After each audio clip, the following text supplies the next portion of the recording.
Welcome back to Tips from Y-Axis Coaching. Now today we're going to look at how to prepare for the IELTS examination. Yes, I'm sure that question must be at the back of all your minds, right? So today we're going to discuss that, and I'm going to share with you some tips on how you can prepare for the IELTS exam. So let's get started straight away. I have some points here on the board, which I'm going to discuss with all of you. So let's get started. Firstly, you need to understand the format of the IELTS examination. There are 4 modules, and each module has its different question types. So you need to go through every module and understand the requirements of each module, the strategies, the methods, how you are scored, timing, and the preparation required for each module. This is very important. You need to have clarity about individual requirements of each module. Secondly,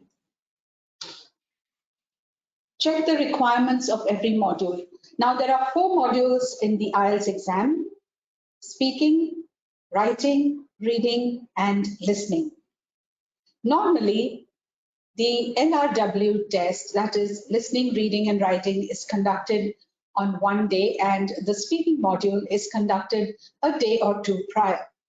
This will be conveyed to you by the IDP organizers when you register with them.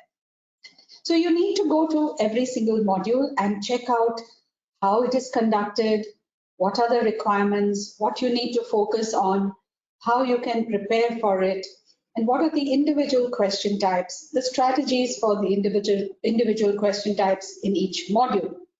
Next, number 3, you need to upgrade your vocabulary and grammar. Now, this is an English language skills exam. It tests you on every aspect of your English language skills. Therefore, vocabulary needs to be of medium level difficulty, and no casual words to be used, and no colloquial language to be used, and only words that are officially part of the English dictionary has to be used. Grammar, of course, is the nucleus and foundation of any language, so also of the English language. Therefore, you need to be on point with your grammar preparation as well. Check out your preparation with prepositions, articles, singular, plural, and of course your basic tenses. You can go to any grammar website of your choice and check out where you stand where these grammar structures are concerned. Next, let's look at the next point. Update and upgrade your general awareness. One of the important requirements of this exam is how well you are aware of what is happening around you globally. Okay, what is trending, what is in vogue, what is popular. Of course, it had nothing to do with politics or religion. Those 2 topics are taboo. But with the others, you must be aware of what is happening where technology is concerned, where science and environment, culture from these countries are concerned. So you need to be well aware of all this. Okay, so you need to upgrade your general awareness, because the content that you will come across in all 4 modules will be very Western oriented. So you will have content, say, from the 5 core native English speaking countries. So you need to be well aware of all the requirements and all what is happening in those countries.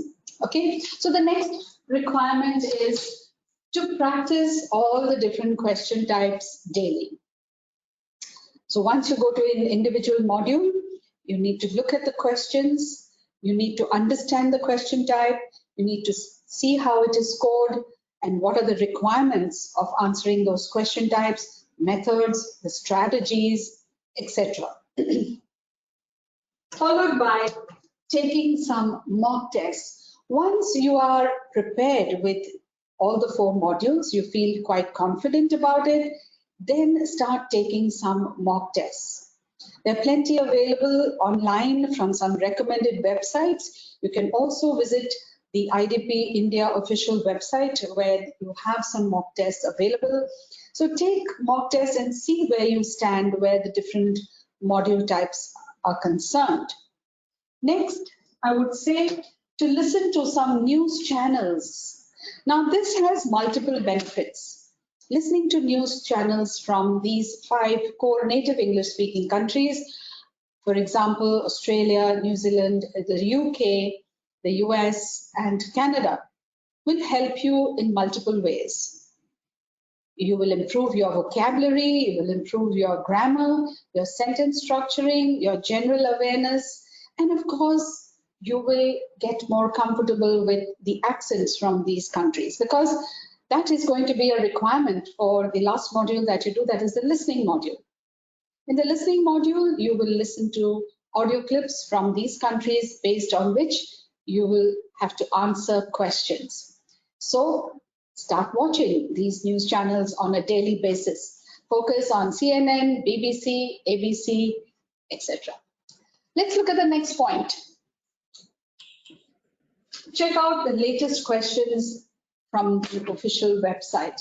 Now, the IDP organization does upload the latest question papers on their website when the exams are done with. So you can visit their website and check out the latest questions that have been uploaded.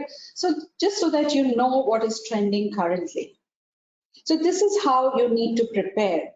Upgrade your vocabulary, learn your synonyms. So this is also going to be part of your preparation. Vocabulary, synonyms, grammar, and of course your general awareness. We will be back with more tips. I'm sure this has been pretty helpful for all of you looking to give the IELTS exam. So we will be back soon with more tips. Keep watching this space for more. This is Nina on behalf of Biaxis Coaching, signing off, and best wishes for your exam. Goodbye.